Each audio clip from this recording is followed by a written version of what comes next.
24 Laxoviens qui trouvèrent la mort sur les multiples champs de bataille où ils furent appelés à combattre et dont les noms sont gravés sur ce monument. Au nom de tous ces morts pour la France, tout à l'heure dans la salle du Conseil, nous honorerons l'un d'entre eux, Joseph Eugène Barthélemy, tué au combat le 11 octobre 1918.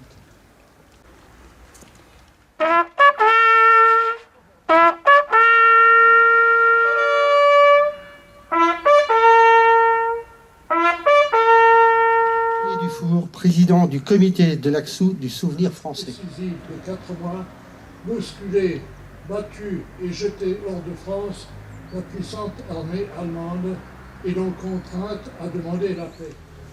Nous célébrons aujourd'hui le 94e anniversaire de l'armistice du 11 novembre 1918. Armistice victorieux pour la France et ses alliés après 4 années de combats meurtriers face à l'Allemagne et aux empires centraux. Il n'est pas une ville, pas un village de France qui ne garde gravé dans la pierre d'un monument le souvenir de ceux qui sacrifièrent leur vie pour la patrie et la liberté. Le 11 novembre 1918, la France déplorait 1 400 000 morts, 740 000 invalides, 3 millions de blessés. En ce jour de commémoration, rendons hommage aux combattants de tout grade, français et alliés, qui ont fait preuve dans tous les secteurs du front d'un courage exemplaire méritant la reconnaissance de la nation. Souvenir de tous les morts pour la France. L'Union française des associations de combattants et de victimes de guerre, UFAC, invite la jeunesse à œuvrer pour un monde de paix plus juste, plus solidaire et plus fraternel. Vive la République, vive la France. Conseiller municipal délégué aux anciens combattants. Le cessez-le-feu tout au long de la ligne de front, mettant fin à 4 ans d'une terrible guerre. Premier conflit mondial qui marque par son ampleur et par le nombre de victimes, militaires et civils, l'entrée brutale dans ce XXe siècle sanglant. La Grande Guerre marquera à jamais les esprits. Et bientôt, chacun ressentait l'impérieuse nécessité que la nation tout entière, pour se reconstruire, reconnaisse son malheur et s'y associe. Plusieurs étapes favoriseront cette résilience. L'inhumation sous l'Arc de Triomphe, le 28 janvier 1921, du corps d'un soldat inconnu pour symboliser tous les morts de la Grande Guerre. La commémoration de la victoire et de la paix. Leurs enfants, morts pour la France, auxquels s'ajouteront la disparition des témoins de la guerre de 1914-18 et l'inéluctable déclin du nombre des acteurs des conflits suivants, appelait une évolution pour maintenir la portée symbolique de cette journée. L'ensemble des morts pour la France, tombés pendant et depuis la Grande Guerre, qui s'exprime aujourd'hui, particulièrement envers les derniers d'entre eux, ceux qui ont laissé leur vie en Afghanistan.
enfants de la patrie, le jour de gloire est arrivé. L'étendard sanglant élevé, l'étendard sanglant élevé. Entendez-vous dans nos campagnes mugir ces féroces soldats? Ils viennent jusque dans nos bras, égorger nos fils et nos compagnes. Aux hommes citoyens, formez vos bataillons, marchons, marchons, qu'un sang impur abreuve nos sillons. Marchons, marchons, qu'un sang impur abreuve nos sillons.